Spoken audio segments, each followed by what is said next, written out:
कृषि के क्षेत्र में मक्का का उत्पादन 1.5 मिलियन मीट्रिक टन होता है बिहार में, जो कि देश के कुल उत्पादन का लगभग 10% है। गन्ना उत्पादन 13 मिलियन मीट्रिक टन हुआ है। लीची का उत्पादन 0.28 मिलियन मीट्रिक टन बिहार के राष्ट्रीय उत्पादन में 71% का योगदान देती है लीची।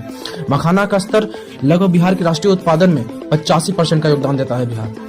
आम में अखिल भारतीय उत्पादन का 13% केवल बिहार से जाता है आम, जो कि 1.4 मिलियन मीट्रिक टन है।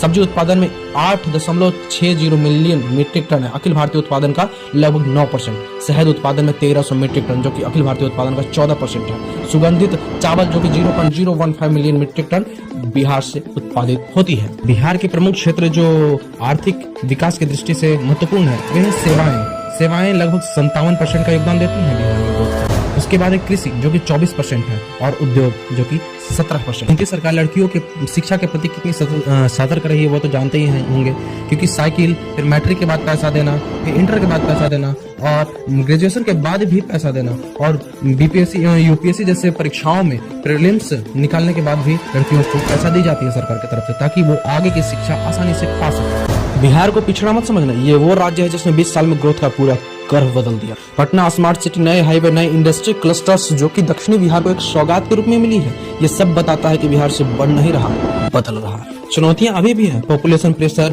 पॉवर्टी, जॉब्स का न मिलना, पर ग्रोथ की डायरेक्शन सही है। बिहार की असली कहानी यह है कि लो बेस से उठकर हाई ग्रोथ तक की यात्रा, और ये सफर अभी तो शुरू हुआ है।